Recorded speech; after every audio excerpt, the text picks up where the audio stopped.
What's up, everybody? Ghost Gamer here, and as some of you may know, I am a Titanic nut, and although it has been 18 years, yes, 18 years, I decided to go back and knock out a review for something that is very old, but I still play to this day.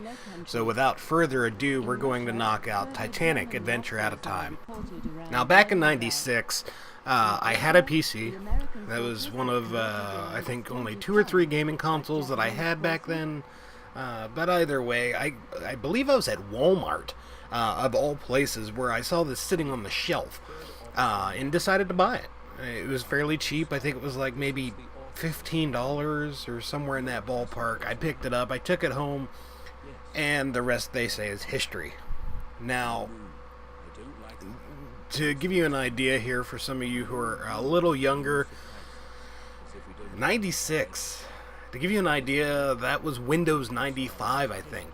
Windows 95 3.1. Windows 98 wasn't even thought of that much yet. I mean, it was maybe, in the back of somebody's head, but it wasn't released for sure. XP was not even close to being a thought. It was a long-ass time. Now, in my opinion, this game still kind of holds up. Holds up to the time change. Granted, there are issues that you have because you're talking about an older game that you're playing nowadays. So, some of you new cats on the block, or younger people, I should say, are going to be a little annoyed with, like, the graphics. And I will say the animation is still kind of creepy to this day. It happens. Some of you might not like the point and click concept that they got going on, but at the same time, I gotta tell you, it is a fun game.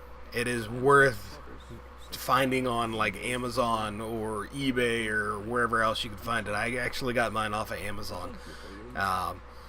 But yeah, it is definitely something to have fun with. It will take up a good amount of time and you will lose yourself in the game.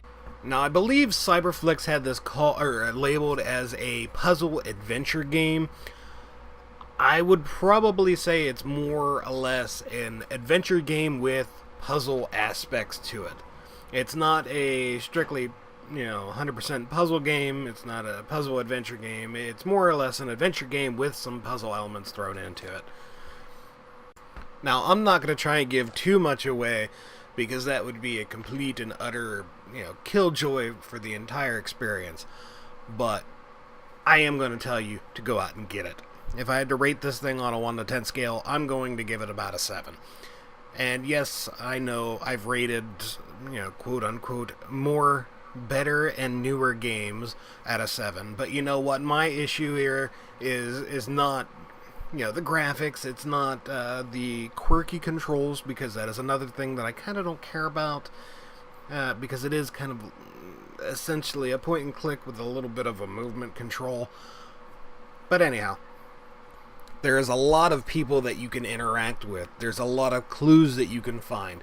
There's a lot of information that you can dissect and basically figure out, which is awesome. I love that aspect to a game. I don't like something that's very, very straightforward. It annoys me. It gets old real quick. Whereas this, granted, there are some lengthy dialogue segments, but the amount of information that you obtain from those is kind of worth it. You have the ability to respond, not with, a closed dialogue where it's just this and then this.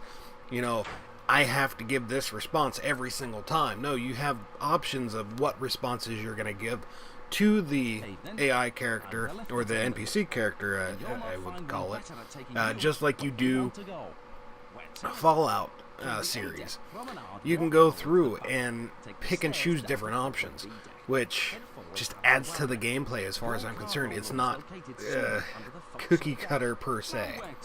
There is an interesting storyline with the entire game, which is something that I love. Even though it's, I guess, kind of low quality, high quality for back in that day, but kind of low quality for our standards now, they did a decent recreation of the Titanic. There's a lot of stuff that you can go do. There's a lot of stuff that you can see.